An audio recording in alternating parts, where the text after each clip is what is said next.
12 reasons Trump is not conservative. It's surprising to hear people refer to Trump as a conservative when, in reality, he's one of America's most anti-conservative presidents.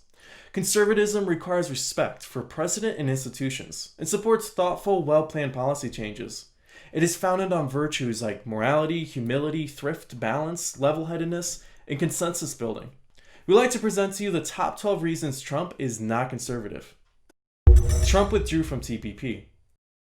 Trump pulled the U.S. out of the Trade-Pacific Partnership, which was poised to create a low-tariff marketplace that represented 40% of the global economy. It was America's best shot at reining in on China's power in East Asia. Trump assaults free trade. Trump also raised tariffs on most of our trading partners. Conservatives have long been the champions of free markets, both domestically and globally. Economists agree that free trade offers the following benefits.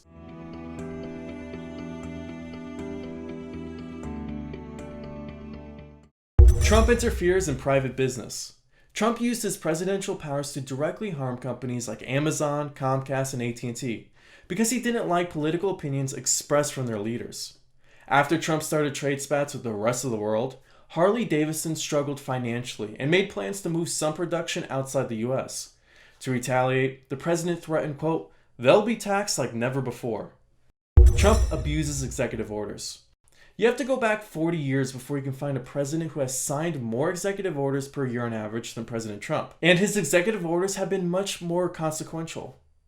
Trump disregards institutions and precedent.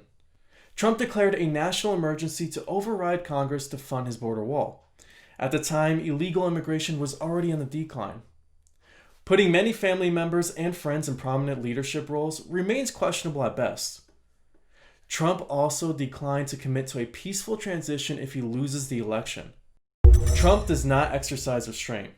We're only going to mention Trump's treatment of women because we're sick of Republicans praising him as a Christian hero. Here's some things he said about women.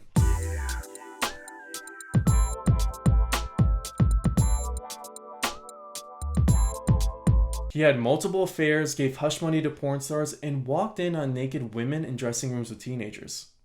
He also frequently goes on Twitter rampages and tweets things like,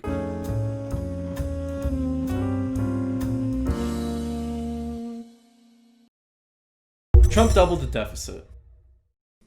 Trump doubled the deficit pre-COVID by cutting taxes and increasing spending, even 9 years into an economic expansion. This led to 2.9% GDP growth in 2018 and 2.3% in 2019. Good, but not great considering all that fiscal stimulus. Trump is a nativist. While Reagan and the Bushes praised immigrants, Trump reflexively scapegoats immigrants for our biggest economic and societal woes, even when the data discredit his claims. During his first years in office, Trump added multiple barriers to immigrants, even for high-skilled legal immigrants. How are companies responding? Well, they're outsourcing work to Indian firms and moving offices to Canada. Economists understand the value of immigrants because they do things like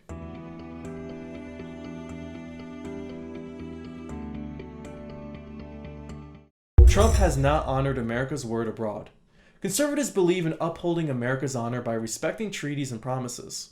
By breaking our agreements abroad, Trump has reduced trust in America's word. For a few examples, he axed the Joint Comprehensive Plan of Action, handicapped the World Trade Organization, and betrayed the Kurds who defeated ISIS in Iraq. Trump withdraws America from global leadership. Due to the actions previously mentioned and other rash decisions, America is no longer admired as a global leader. A conservative would have used tactics like clear communication and diplomacy to further his or her agenda without scrapping precedent and institutions. In contrast, Trump does foreign policy through impulse and Twitter rants. 30 years ago, America was strongly respected for its skillful diplomats like George Bush Sr. Today, our country is held with disdain by much of the world, even among traditional allies. Our soft power has been sharply downgraded. Trump attacks First Amendment freedoms. Trump is on a crusade against news media outlets. He has tried to take the following actions against them.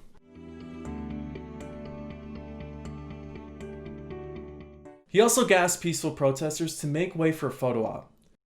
Trump does not make informed decisions. There's too many examples of Trump following his gut and saying the first thing that comes to mind. Take his meandering through COVID-19 policies. Now, we'll excuse some early decisions because scientists and policymakers had little data to work with. but the president has continued going back and forth on key issues for the better part of a year. It should surprise no one that the man who built tacky casinos fit for a Middle Eastern dictator and drove his businesses into bankruptcy 4 times would also leave our country in chaos and with an enormous tower of debt. Trump's entire adult life has consisted of gambling, living large, stiffing and suing small businesses, and basking in short-lived glory before the inevitable and pathetic fall. There's nothing conservative about him. Donald Trump is a threat to democratic institutions, national cohesion, and global stability, and is destroying the conservative movement from within. And we urge you to consider voting for another candidate this election.